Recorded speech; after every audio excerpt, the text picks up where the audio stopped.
Mr. Chair, you have 11 members present. You have a quorum. Just me. Thank you. Representative Kutz moves to adopt the minutes from the April 24th meeting without objection. The minutes are adopted. Today we'll have a presentation from the Michigan Sugar Company and John Boothroyd. John, whenever you're ready.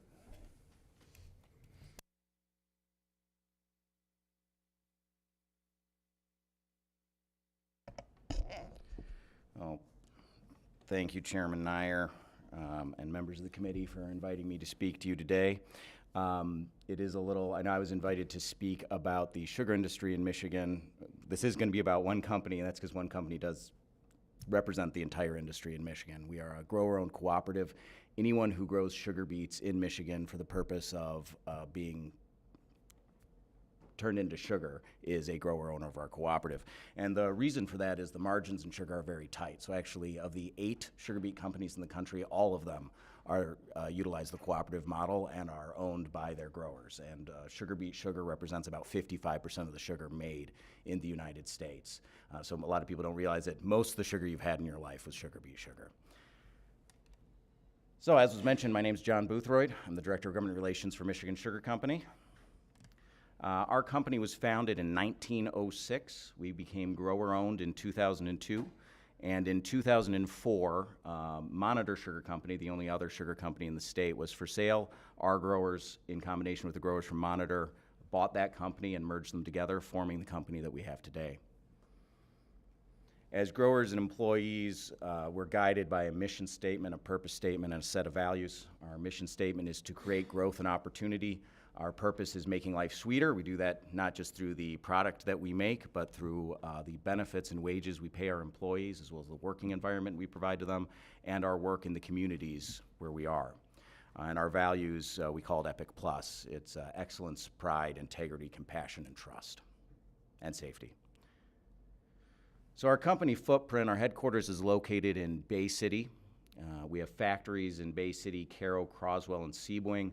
We also have facilities in Toledo, Findlay, and Fremont, Ohio, as well as packaging facilities throughout the state, and 10 piling grounds. Sugar beets are harvested over the course of about 90 days, but they're processed over the course of 210. So we store them in about 2-story tall piles. You can actually see some in those pictures there, kind of behind the factories. They don't look that tall, but they're about the size of a 2-story house. And this slide has a bunch of facts on it. I'll get to some of them later, but the highlights are we've got about 140,000 acres of sugar beets in 17 to 20 Michigan counties. Sugar beets are a 3-year rotational crop, so there are counties that we have some years and not other years. I've been arguing with our comms director that we can include Macomb, and he says once every 3 years isn't enough to count Macomb as one of the counties where we grow. On those 140,000 acres, we produce about 4.8 million tons of sugar beets, and those sugar beets are processed into around 1.3 billion with a B, pounds of sugar. Our direct economic impact to the state is about 700 million. Our indirect impact, depending on the formula you use, I feel like every college has their own, is between $1.5 to $2 billion.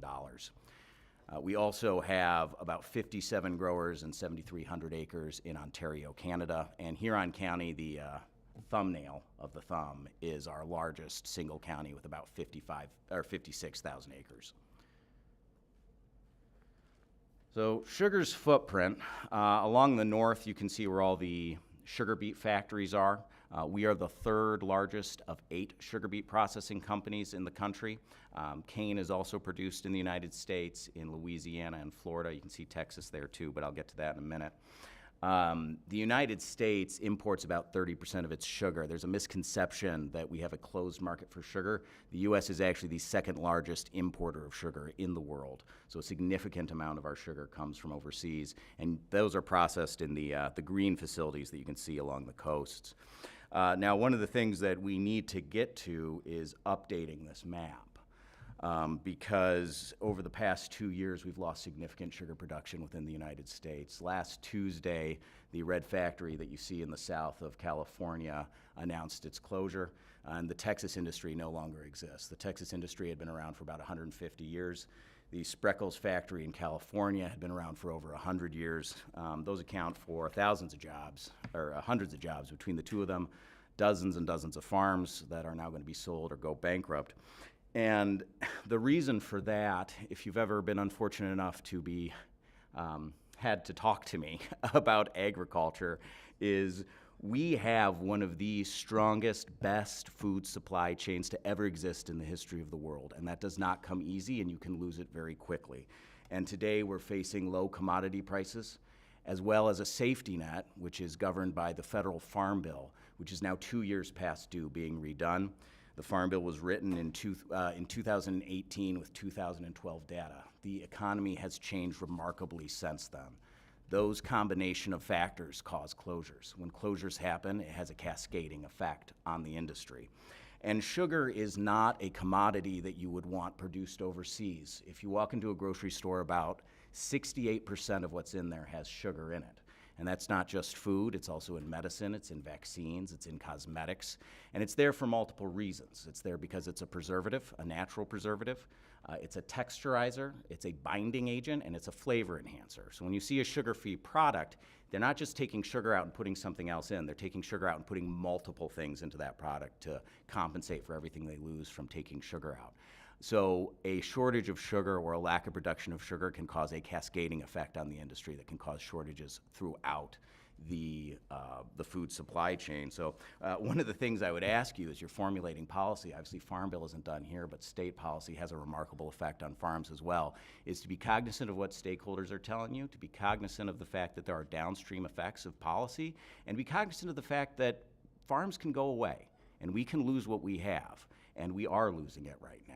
So it's just a warning sign. I don't want to be, I don't want to be an alarmist, but sometimes we take it for granted because this country hasn't really experienced starvation. A lot of countries have, and they are much more careful with how they treat their agricultural industry. So on that happy note, what is a sugar beet? A lot of you probably haven't seen one. There it is in all its glory. Beautiful. That is post-harvest, so when it's in the ground, it looks kind of like a hosta. It's got a nice big leaf on it. We chop that off because it doesn't have any sugar in it. And what's weird about a sugar beet is what you're looking at is the pulp. And that actually is only about 5 to 6% of what a sugar beet is. 76% of it is water, 2.5% of it is molasses, and hopefully closer to 18, but on average 16% of it is sugar. So what we like to say is we don't actually make sugar. God makes sugar in the ground. We just take everything but sugar out of it. And, you know, and there's a discussion right now about sugar, added sugars. Sugar is completely natural. The difference between a sugar that's naturally in something and added sugar is just that it's been taken out of what it was in and put in something else. So our products, we make dark and light brown sugar. We make granulated sugar, and we make powdered sugar. We also make liquid sugar, which is predominantly used for industrial purposes. And you see those big, beautiful red bags. Some of you might be feeling guilty because you've never purchased one of those before. Don't worry. If you bought sugar in Michigan that doesn't say cane on it, it was ours. We co-package with Kroger, Meijer, Walmart, and if you're buying sugar in Michigan, Indiana, Ohio, Northern Kentucky, Western New York, or Western Pennsylvania, it's probably ours, as well as we can be found in about 15 other states. But the retail side of things only represents about 30% of our business. The rest of it is industrial and retail, and food service customers. Now, we have a number of byproducts that are produced as well as sugar. The difference between byproducts and products and waste. Waste is something you have to pay to get rid of. That's created when you make your product. Your product is what you make most of your money off. A byproduct is something you make while making your product that you are making money from, but it's not enough to call it a product. That's not scientific. That's how we look at it. So there's almost no waste from a sugar beet. So the water is cleaned and returned into the system. The pulp is sold for feed, and then the molasses, it says molasses, raffinate, and betaine. A scientist would get angry at me for saying this, but those are really just different grades of molasses with less and less sugar in it. Those are also used predominantly for animal feed. Even the rocks that come in with sugar beets, when we sort those mostly get sold to landscaping companies. The dirt that gets shaken off the sugar beets gets returned to the fields because that's some of the best dirt in the world.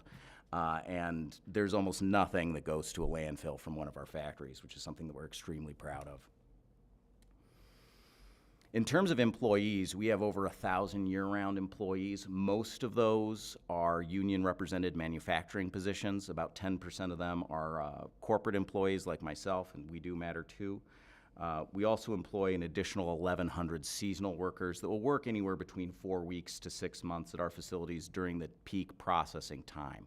When we're finished processing, as soon as the beets come in, we start. As soon as we're finished with the last beet, we move to what we call inter-campaign, which is a very light word for tearing our factories apart and rebuilding them, as well as doing any capital investments that we're making. So there's really no downtime in the sugar industry because you only have about 3 to 4 months to fix everything that's broken. And our newest factory was built in 1906. So we've got some facilities that need a lot of love in between campaigns in order to operate. We annually pay over $90 million in wages. We offer extremely competitive benefits, particularly in the areas where our factories are. We're predominantly located in small towns. And we are generally sometimes the only employer in those towns, but are by far the best paying and the best benefits. We also have education programs. If an employee comes in as a general laborer, which is the lowest level, and wants to become a welder, we will train them. We will pay for them to move up within the company. We encourage our employees to grow with us. It's a lot easier to train your good employees to take new positions than to train them to take positions with other companies. So sustainability is extremely important to us. It's not a word I particularly like because it's used by so many people and they define it the way they want to define it. It can mean a lot of different things, but the way we look at it is sustainability is the answer to the question of how do we continue to do this? How do we continue to do this for the next 100 years? How do we make sure that we're not the last generation? And that goes to the environment, where we are the first people affected by changes in the environment. It goes to how we treat our employees, and it goes to the economic viability of the company. So since we became a cooperative in 2002, we've cut our energy consumption by over 40%. 87% of our factory operations are now powered by natural gas. That it doesn't sound like something to brag about, but where our factories are, coal is really the only thing to use. A lot of times there aren't natural gas lines. We use our boilers to produce process heat, so a lot of alternative energies are not an option for us. And we continue to work to lower our carbon footprint as well as our energy uses, not just because it's the right thing to do for the environment, but because there's an ROI on it, right? When you move to more sustainable fuels, when you move to lower your emissions and become more efficient, it cuts your costs. And in 2021, we replaced 2 coal-fired lime kilns in Croswell, with an annual energy savings of $300,000. So again, the ROI is there. And speaking of those lime kilns, I always thought this was an interesting picture. Those are the lime kilns that we replaced in 2001, being installed in 1902. So those things were built to last. We definitely got our money's worth out of them. And we don't have the picture here, but one of the people you see helping install it, when we were putting in the new natural gas lime kilns, we had a picture of the people installing it, and the great-grandson of one of the employees installing the original ones was helping install the new ones. When you talk about small towns and high-paying jobs in small towns, it creates generational prosperity. We have many employees that are 4th, even 5th generation at our factories. In 2024, I know it says things are becoming sweeter. I've been working this job for 6.5 years, and at some point I got sick of the sweet puns, and it's hard for me to even say them. But in May 20th of 2024, we brought online our desugarization facility. That allows us to extract additional sugar from our molasses. It was about a $109 million project with a strong return to our growers. When we think about sustainability, long term, can we continue to do this? That allows us to produce 80 million pounds of additional sugar without growing a single additional sugar beet, without having a single additional acre. That's sustainability to us. How do you produce more with less? How do you become more efficient? And we are also extremely proud of the fact that in 160,000 hours of construction, they were all safe. There were no safety incidents. In terms of how we make life sweeter for the communities we're in, we have a never say no policy with sugar donations. So we give out over 200,000 pounds of sugar per year. It's from bake sales to food banks. If someone asks if they can come get it, we'll give it to them. We gave out over $160,000 in support to area nonprofits. That doesn't include our annual memberships to chambers of commerce, economic development agencies, as well as some of our long-term partnerships with nonprofits. We have a strong partnership with United Way of Bay County. We raised over $17,000 from employees, and that was matched by the company as well. We also offer over $15,000 in academic scholarships, some of whom you will meet in Lansing sometimes. I usually bring the Sugar Queen and her court here. to meet with people as often as I can. They were here just a couple months ago. And I want to get to questions. So these are just some highlights from this year's campaign. We had a strong campaign, 142,000 acres, 210 days a slice, produced over 1.2 billion pounds of sugar. And we're looking forward to the next year. As soon as one ends, this one just ended, we're already planting the next crop. It ends and then it starts again. And just a quick reminder, October 14th, as you all probably celebrate at your homes, is National Real Sugar Day. So please make sure to go to the store, buy Pioneer Sugar, and make something with it. Or throw it away, honestly, as long as you pay for it. The money spends either way. Don't do that. I'm just kidding, obviously. But so make sure you recognize that on your Facebook pages at least. And if you want more information about our company, I'm happy to take questions now. And here are some of our additional resources with our brand and company website on them. Thank you, John. Vice Chair Pies. Thank you, Mr. Chair. You had mentioned that 30% of the sugar is imported. Part of my thinking was, well, why? But then you were mentioning these closures that you have. So I was wondering also, what are some of the countries that we import from? And if tariffs are going to be, how they're going to affect this? Yeah, sugar is unique as a row crop. We're one of the only row crops that we're a net importer of. So obviously tariffs affect us differently. We're not looking for new markets. We're actually concerned about markets. The reason for that is sugar is because it's in so much, it is highly subsidized overseas. People talk about the free market. There is no free market for sugar. India alone spent nearly $11 billion last year in direct subsidization to its sugar industry. U.S. sugar farmers received $0. Our program is zero cost to the taxpayer. So the world market price for sugar is not a free market price, it's a dump market price. Countries, the major producers of sugar, artificially inflate the price of sugar in their own market. So ironically, their consumers are actually paying more than ours, and then they dump excess on the world market. So our program is designed to protect us from unfair competition, because our sugar beet farmers have actually consistently been rated the most efficient producers of sugar in the world, in spite of the fact that unlike most other countries that produce sugar, we don't use children. We follow labor and environmental regulations. So in terms of tariffs, the main effect is on farming equipment. A lot of it comes out of Europe. But we do have a tariff-based program, so we're a little nuanced on that. So do you think, excuse me, thank you, Mr. Chair. Do you think, or do you know that a lot of these closures are due because there are no subsidies, or are there different reasons than that? Some of it's because the program is outdated, because it hasn't been updated since 2018. We have a loan rate. There are a few other protection mechanisms that would have probably prevented these closures. It is just a dicey industry to be in because of how subsidized it is overseas. And so there's always a risk. But when you're in an industry at risk, you need a strong safety net. Otherwise, you cannot survive turbulent times. And so our main focus is on our federal representatives getting a farm bill done. And everyone wants to do it, and just the time isn't there. And I think what people need to remember is that everyone eats. And food isn't something that we should be playing politics with. Thank you. Representative Fox. Thank you very much, Mr. Chair, and thank you for your attitude. It's good to hear. That is not a compliment I get often. Normally it's like, thank you in spite of your attitude, but I appreciate that, Representative. So just a couple things. I was a missionary in the Philippines, and there lots of sugar cane. So I've always wondered, what is the big difference between cane sugar and beet sugar? You know, and you don't have to go into a treatise on it. Just cane sugar will make you sick. I'm just kidding. No, we love our brothers in the cane industry. If you took white granulated cane sugar, mixed it with white granulated beet sugar, there isn't a scientist in the country that could tell you the difference. Okay. There are some differences that you can't necessarily see.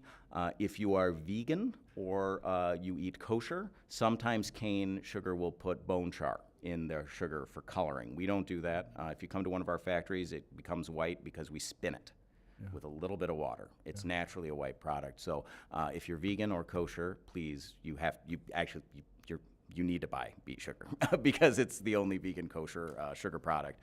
Other than that, obviously we are a bioengineered crop, so there is no organic beet sugar. There is organic cane. Cane is a tropical grass, so because it grows out of the ground, whereas we're a root, their molasses is used more. We actually use cane molasses to make our brown sugar because our molasses has a earthy bouquet to it because it's a root vegetable, which some people don't like. You can try our raw sugar at our factories. I actually think it tastes kind of nice, but you can tell it comes from a root vegetable. So those are the main differences. One more question quickly. And the thing I discovered when visiting sugar centrals in the Philippines was there were no bugs in there. And it just amazed me. Somehow sugar kept bugs away, but that's a whole nother Well, I discussion. can take you to a farm and show you some bugs. Yeah. If you want. My question is, with your seasonal workers, are they H2A? No. That program is something we've looked into. It wasn't economically feasible for us. Our seasonal workers are either local. We use a combination of local workers as well as there are groups of people, most of them retirees or people that just like the lifestyle who travel around the country in RVs that actually just take seasonal jobs to pay for it. So we have we call them work campers. We have about 500-600 work campers that come in every year. Okay. They work for the season. They use that money to travel a little bit around Michigan, and then they move on to their next stop. So we don't use H2A. It's something we've looked at. H2B is something we've looked at, especially during COVID when labor was really hard to get. But the costs and the inconsistency of the programs have been a barrier for us. Thank you very much. Representative Alexander. Thank you, Mr. Chair, and thank you, John, for your presentation. We appreciate it. I believe you do represent the most beets in the State House. I do. In fact, 56,000 acres in Huron County is a third of what I have in my district. I've worked in and around Croswell all of my life.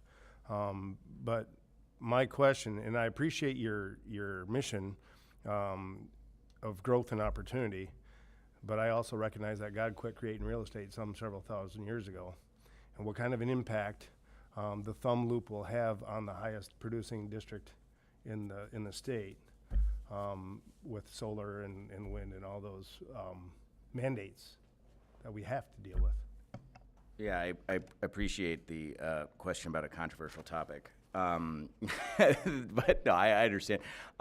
A lot of our growers, wind and solar, are excellent sources of passive income for them. And I strongly believe farmers should be able to do whatever they want with their land. And obviously we believe in a diverse energy network.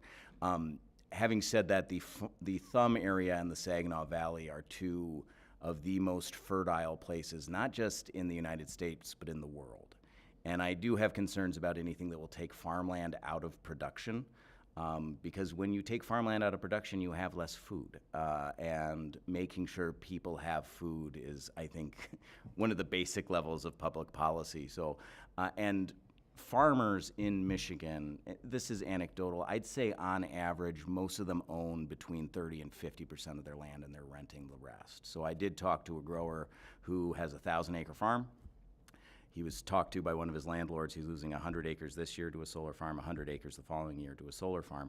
The economics of an 800-acre farm are very different than the economics of a 1,000-acre farm. So when you start taking pieces of land away from people, it can put a larger chunk of land at risk, which then can lead to further consolidation within agriculture, which I think is something generally people want to avoid. So as we're looking at solar, particularly because solar will take an entire field out of production versus wind, where it's really just a small chunk of it, we need to be cognizant of where they're going and what the alternative uses for the land are. But obviously our company does not have like a set position on that. We just want representatives from every party to be aware that there are better places than very productive food land for it. But I also have a lot of growers who, if they were watching this, would be like, "Hey, I just signed a contract. Just don't, don't say anything bad about it." So, it's an interesting topic. I understand the need, but we just need to be very careful in terms of taking farmland out of production. Representative Kuntz. Thank you, Mr. Chair. Mr. Boothroyd, two questions on sustainability. Can you give me the overview of how you decreased energy by 40%? And then before I forget, what's the repeatability of sugar beet production? Can we plant the same crop in the same fields? Is there a cycle? Yeah, the sugar beet is generally a 3-year rotation. So if you pass a field of sugar beets, that won't be sugar beets again for at least 3 years. So we have, you know, we need a land base of about 500,000 acres in order to grow 150,000 acres of sugar beets. In the off year, it's a different crop or it's rest? Yeah, it's a different crop. Normally it's a combination of sugar beets, wheat, corn, soybeans, dry edible beans. You know, the thumb has a lot of different products. Those are the main ones. There are others that people use rotationally, and there's science that actually our team will help people with about certain crops are better after sugar beets or directly before sugar beets than others, because every crop does different things to the soil. And sugar beets are particularly any root crop is the land needs more time. So wheat, corn, that can be on a 2-year rotation. Sugar beets need to be on 3 because that land needs time to recover. In terms of how we lowered our energy usage, some of it's because our factories were old and we're buying new equipment. Anytime you update new equipment, that equipment's going to be more efficient. Some of it is the switch from coal to natural gas. And then, you know, other aspects of it was, you know, when you produce 80 million pounds of additional sugar without having to go through the full process of getting the sugar out of beets, your per bag environmental footprint goes down significantly. So looking at things like that, and we're always looking at ways to increase our efficiency, but when people talk about lowering carbon footprints, you know, industrial efficiencies aren't the sexy topic, but I always call that the low-hanging fruit. Most factories could lower their carbon footprint tomorrow with a couple investments in new equipment that's gonna pay off in the long run eventually anyway. It's just a question of what's that ROI versus other investments, and is there anything we can do to make that ROI a little? Great. Thank you for being here. I do have one criticism. You missed an opportunity with the Indian government subsidy to say artificial sweetener. That was when the government puts money into their sugar. So maybe work that in your. That's a pun maybe for I'll next do my time. best. I thought you were going to say my pin was crooked again. No, not at all. No, artificial sweetener. Representative Reinigans. Thank you, Mr. Chair. My question's a little bit of a follow-up on Rep. Fox. He was asking about the seasonal workers, and so it sounds like they are not immigrants and not like high school kids necessarily, but they are people who do like cane sugar one part of the year and then migrate up here, or like is it that? I wasn't quite following. It's not necessarily cane sugar. There are lots of seasonal jobs. So actually a lot of them work at other sugar companies, other beet sugar companies, because our seasons are a little different. Honestly, I don't know what they all do. But yeah, most of them are, you know, they're all E-verified, but they're, for the most part, U.S. citizens. I'd say most of them are retirees, early retirees. It's people that wanted to retire a little early. They wanted to travel around the country, and that's how they fund it. It's a really, and those types of groups used to exist all over the country, by the way. You know, people used to travel all the way around to do seasonal work. And we don't actually use seasonal workers. Our growers don't use them for harvest. They're used in our piling grounds to help bring in the harvest for the most part. And that's the difference between our industry and a lot of the people that do use H-2As. Most H-2A workers are going to a farm to help with harvest. And with us, the H-2A system can get a little dicey because you can only use them to help with harvest. So where does harvest end and where does processing start? And I can tell you, the U.S. federal government and I have different views on when harvest ends and processing starts. But it is extremely expensive to bring in H-2A workers, so that's the main reason. But so you would classify them as like migrant workers, and they're not like provided housing necessarily, or? No, they mostly come in on RVs. You'd call them migrant workers, but they're not migrants. Like, they're more transient U.S. citizens that travel around in RVs taking seasonal work in different states. So they'll go from Michigan, they'll go to another state, and we hire them through a third-party service that specializes in that type of work. Okay. So they actually go to RV shows, and people will go up to them and figure out where they want to go and what jobs are available at different times, and then they plan out a year and that's a like travel course based your on that. 1,000 seasonal workers are like that? Are that? I think a little less than half. Okay. We still have a lot of local people. We try and hire as many local as possible. It used to be easier when farmers all had like 11 kids. That was a great source of seasonal workers for us. Things have changed a little bit, and populations have gone down, and then costs have gone up so much that a lot of people, like, seasonal work just isn't enough for them. There used to be a lot of people that would just take a couple different seasonal jobs, and it's not as economically viable as it used to be. So that goes back to sustainability. As the world changes, how do you update your business model to change with it? Great. Thank you. Vice Chair Wards. Thank you, Chair. Just to add on to that, it might be helpful to kind of explain. So 2 of my boys have been seasonal workers in the sugar beet industry, but they were semi-truck drivers, so they drove trucks for harvest. And maybe to expound on that a little bit, that this is not what maybe some would think of as when you're harvesting something. It's for seasonal workers, and they're not out there hoeing sugar beets or digging them up. Yeah, Can no, you explain? we use machines for that now. So your sons, you said, that drove truck, they would be employees of the farmers themselves. Right. So our seasonal employees are handling everything after. They're offloading the trucks, they're helping move the sugar beets where they need to go, and then once we're done bringing in the sugar beets, for the most part, those employees are done. And then we have other seasonal workers that actually work in the factories, and those are industrial jobs. Those are not your traditional harvest And jobs. those are not year-round? Those last longer.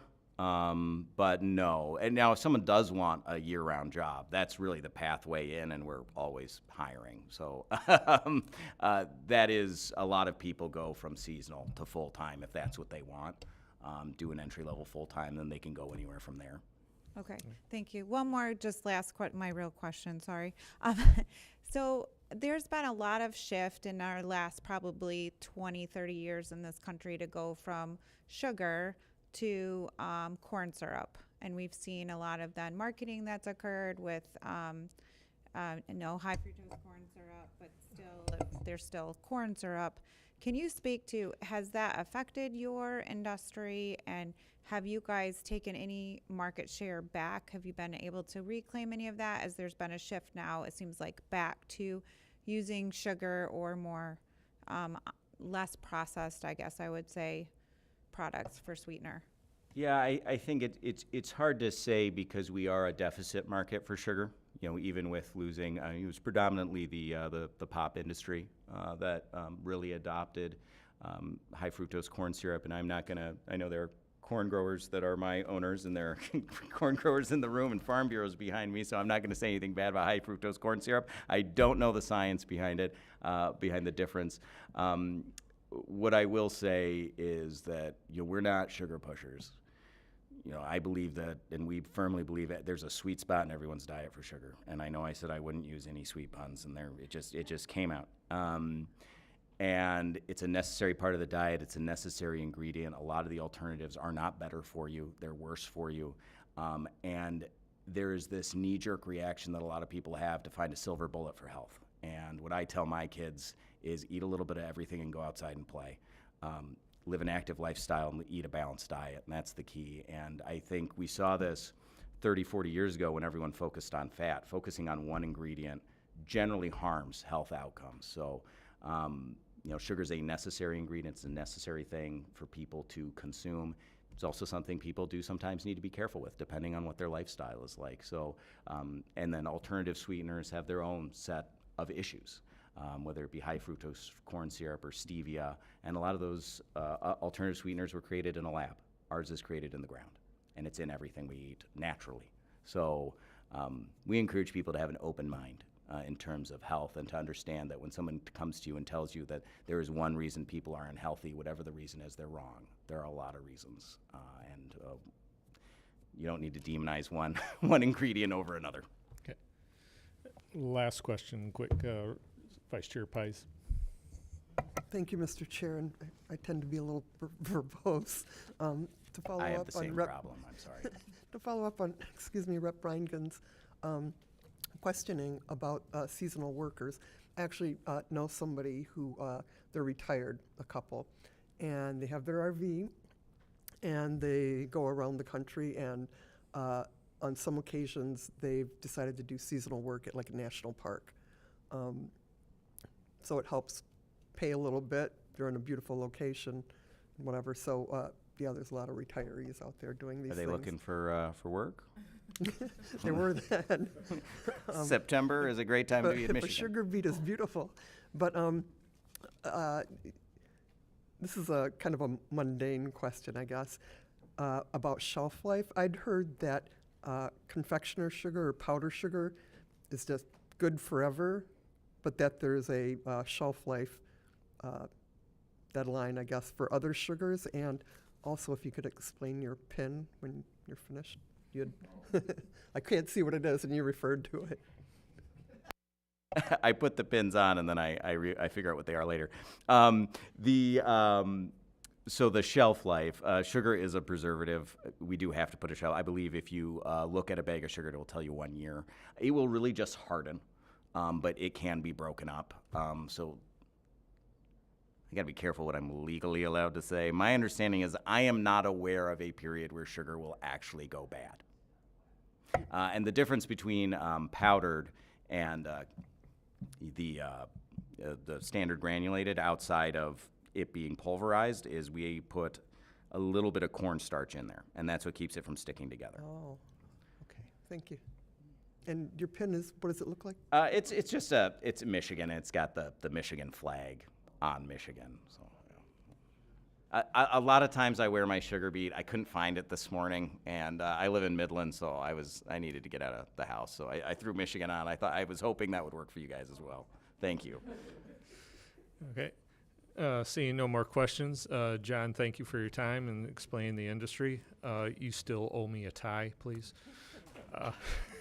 Mr. Chair, I realize I committed to bringing you a tie. I'm really sorry. And what's funny, I nearly put one on, and I could have just taken it off and given it to you. I'm sorry. I will get you a tie. I Done that promise. before. No, but thank you for your time. Thank you for shedding some light and bringing the importance of the industry to the state and to the country. Thanks again. With that, we'll be moving on to a presentation from Representative Reinigans and Roger LeBain. Last year, we passed and put into law recognizing native wild rice, and they're just going to give us a brief update, if they could, please.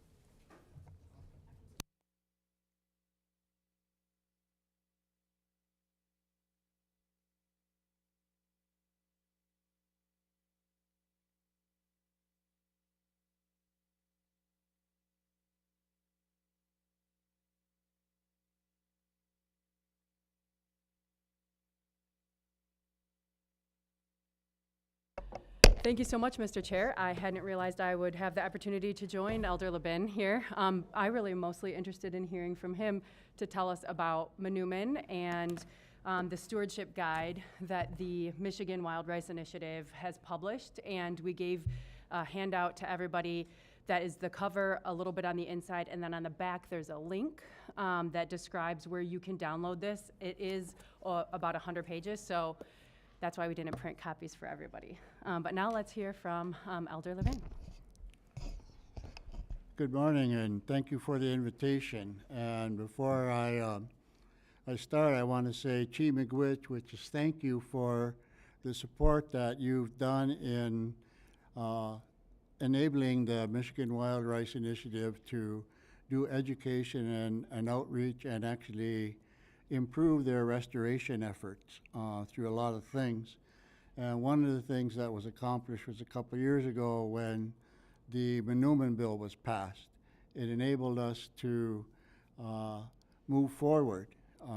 Right now, I represent the Lac Qui Desert tribe. I'm the delegate for the Michigan Wild Rice Initiative.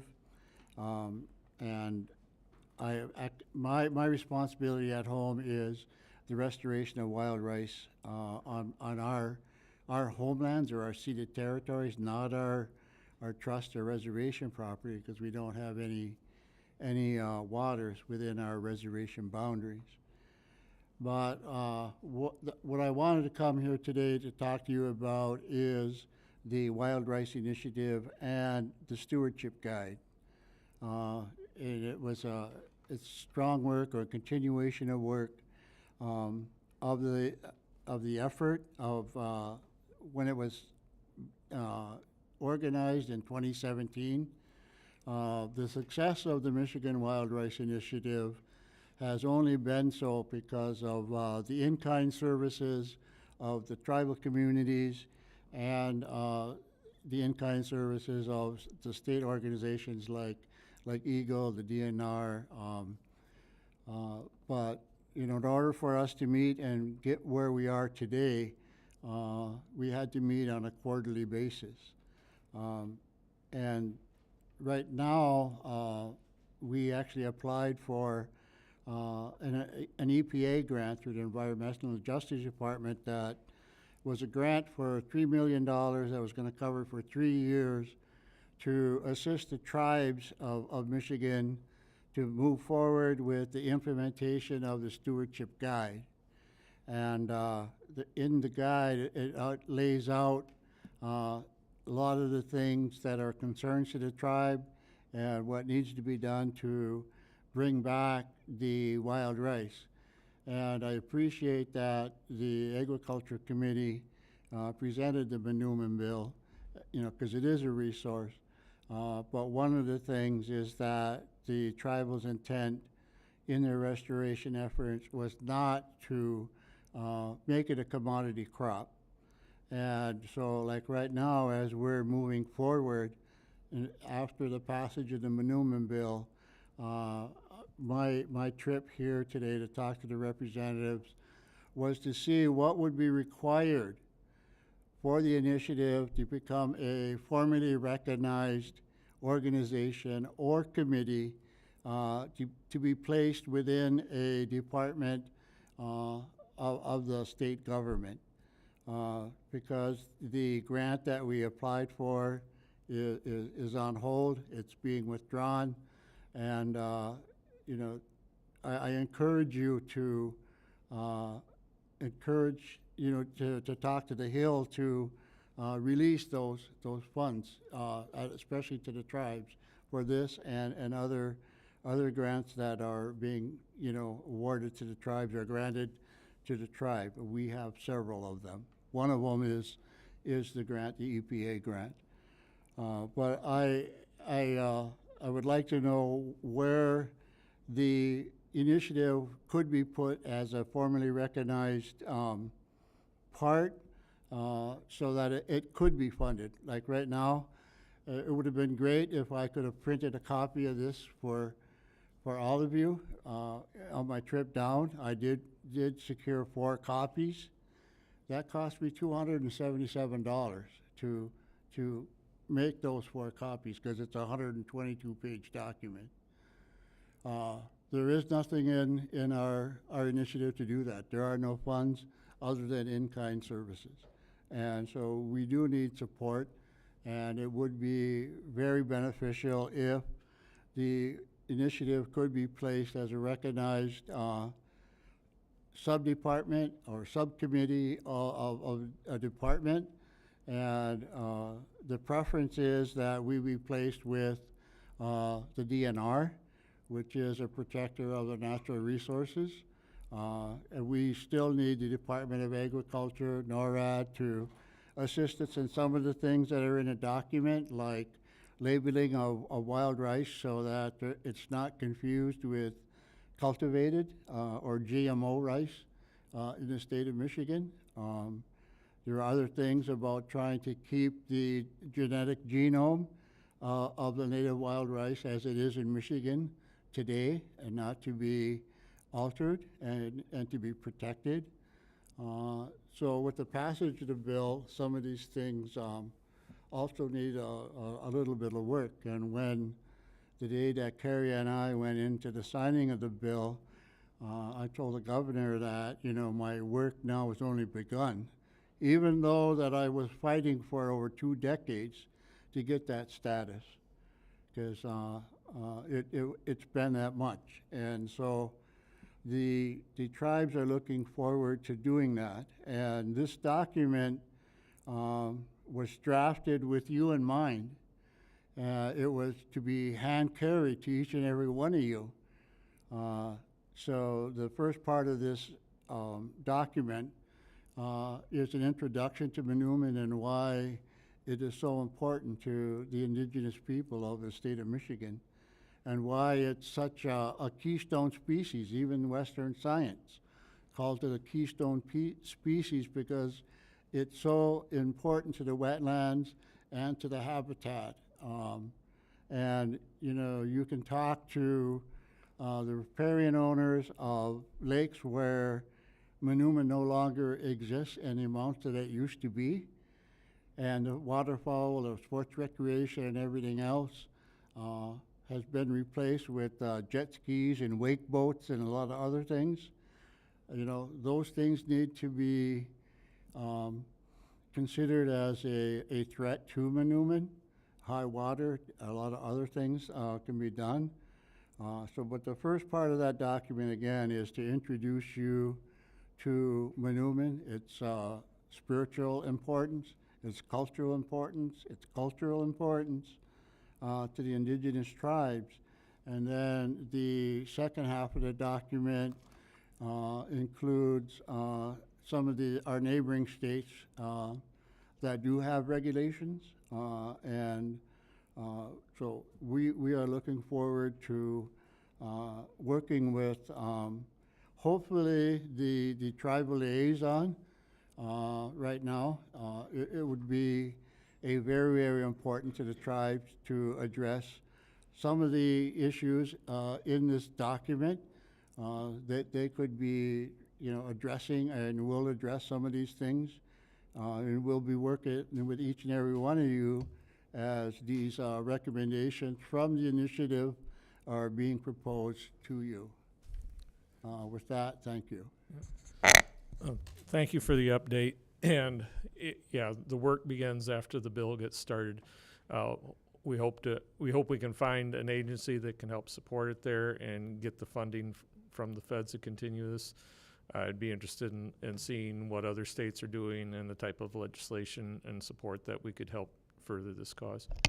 So we're lucky to be neighbors with Minnesota and Wisconsin, who have passed some legislation to protect the harvesting and cultivating of Manoomin in wild in waterways in Minnesota and Wisconsin. So we do have some models that we can look at, and we're starting to try to talk to those legislators too to get some ideas. All right, appreciate the update and taking the time to come before us. Thanks a lot. No questions?